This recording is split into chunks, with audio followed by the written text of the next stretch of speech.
Баршаңызға сәлем достар, қалдарыңыз қалай? Бүгін сіздермен бірге аскөкті мұздатқышта қатыратын боламыз. Бізде 8-ші қыркүйек петрушкаларды жинап әкелдім. Бұларды мұздатқышта қатыру керек. Аз бірінші жуып алам, сосын кептіру керек. Осылай жақсылап жуып аламыз.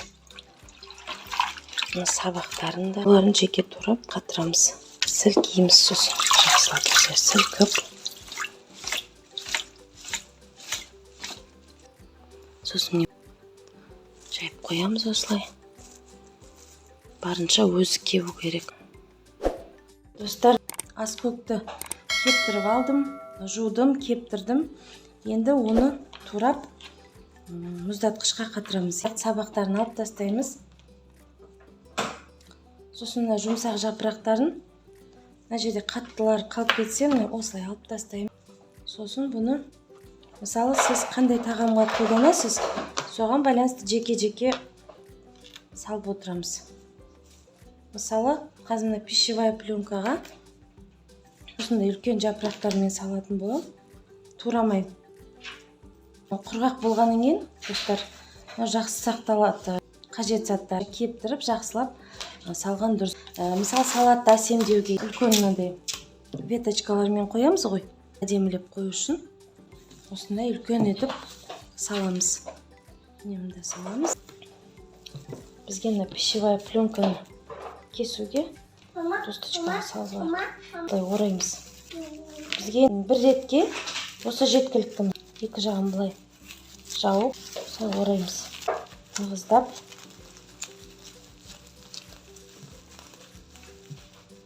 Енді мына жерді былай кесіп саламыз. Бізде осындай бір ретке пайдалануға өте ыңғайлы. Енді біз ұсақтап турап қатырамыз десек, мынандай пакетиктер қатыруға арналған. Салсақ ыңғайлы болады.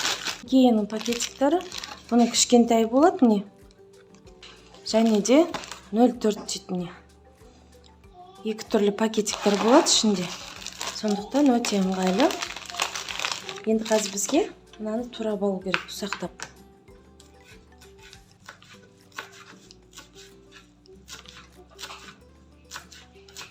Бұл туралған түрін енді әртүрлі ыстық тағамдарға болсын, тамақтың бетіне сепсеңіз де, ыстық тағамдар сорпаларға, жаркое, қуырдақ дейміз, соларға өте осылай жақсы болады.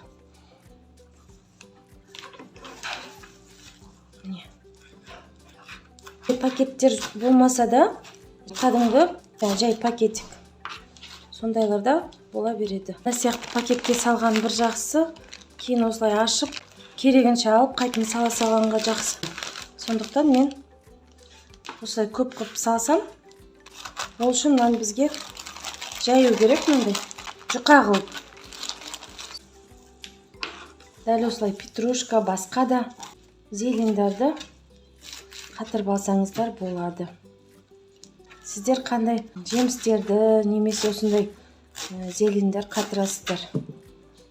Қандай жолмен жасайсыздар? Сол туралы комментарийға жаза кетіңіздер. Осы аскөкте өте көп витаминдер бар, адам ағзасына пайдалы. А, С деген, Б деген, В1, В2, және де фолиевая кислота деген өте ағзаға керек витаминдер, сондықтан алғанымыз дұрыс.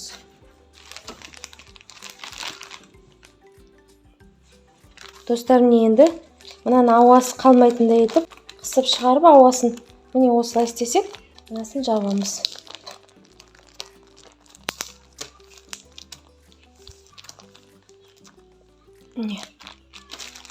Міне сонда ауада ештеңкеде қалған жоқ. Міне мынандай болып қалды. Достар, бағана біз үлкенірек қып кесіп, мынандай пищевойға орап едік қой. Енді мынау ұсағы. Бұны міне кішірек қып, щоб білу үшін кішкене орадым.